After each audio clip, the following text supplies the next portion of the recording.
wabarakatuh. Halo semuanya, perkenalkan nama saya Asalumita Safia dari kelas 11 MP2 dan asal sekolah saya berada di SMKN 42 Jakarta.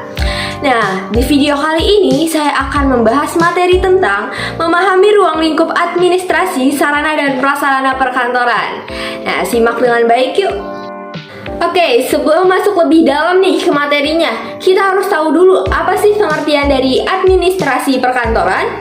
Menurut KBBI atau Kamus Besar Bahasa Indonesia, memberi batasan definisi, yaitu sebuah peralatan atau perlengkapan yang digunakan untuk mencapai kesuksesan dalam bekerja. Misalkan dalam usaha, pembuatan proyek, pembangunan, dan lain sebagainya. Baik, itulah pengertian administrasi perkantoran menurut KBBI. Nah, sekarang saya akan menyebutkan pengertian administrasi perkantoran menurut para ahli. Di sini ada Edwin Robinson. Beliau menyebutkan bahwa administrasi sebagai salah satu cabang ilmu manajemen yang ada kaitannya dengan pelaksanaan pekerjaan dalam perkantoran. Baik, yang belum tahu nih, apa sih perbedaan sarana dan prasarana perkantoran dalam sebuah perusahaan?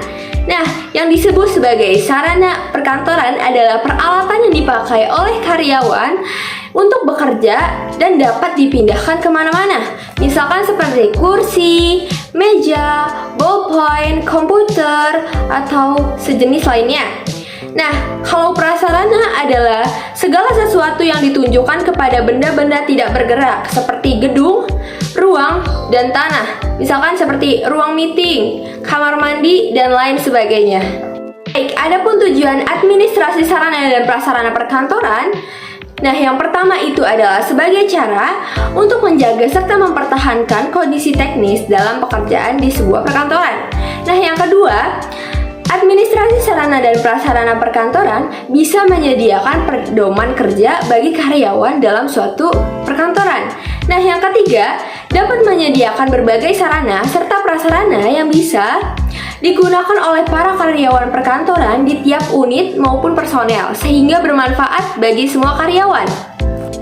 Nah, dalam sebuah administrasi perkantoran, kita juga harus tahu nih, apa saja prinsip-prinsip pengelolaan sarana dan prasarana dalam sebuah perkantoran. Nah, yang pertama, lokasi serta lahan pembangunan perkantoran, serta alat-alat dan juga perabot di sebuah perkantoran, hendaknya dapat menggambarkan cita dan citra pada instansi dan masyarakat setempat. Nah, prinsip yang kedua, perencanaan lokasi, tempat, atau lahan pembangunan perkantoran hendaknya berupa kesepakatan dari keinginan bersama para karyawan yang disetujui. Nah, prinsip yang terakhir, lokasi dan ruangan perkantoran serta semua penempatan perabot hendaknya selalu disesuaikan dengan kepentingan para karyawan yang bekerja di dalam kantor. Kita juga harus mengetahui nih, apa sih tujuan administrasi sarana dan prasarana dalam perkantoran? Nah, yang pertama itu untuk memudahkan serta mampu mempercepat proses pekerjaan. Nah, yang kedua, mampu meningkatkan produktivitas dalam bekerja.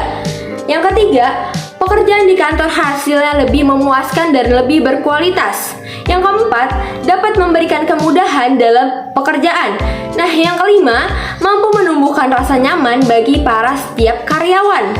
Baik, sekian dari video kali ini. Jadi yang dapat kita simpulkan dalam materi yang kita bahas tadi adalah bahwa administrasi sarana dan prasarana perkantoran merupakan bagian yang penting dari sebuah perkantoran. Nah, kenapa bisa disebut penting? Karena fungsinya itu sebagai mempermudah pekerjaan, memperlancar sebuah aktivitas, dan membuat nyaman para karyawan yang bekerja di perkantoran tersebut. Baik, sekian video dari saya, Asalumita Safira, dan juga maaf jika ada salah kata atau kurang berkenan.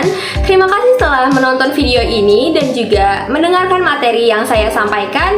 Terima kasih. Wassalamualaikum warahmatullahi wabarakatuh. Dadah semuanya.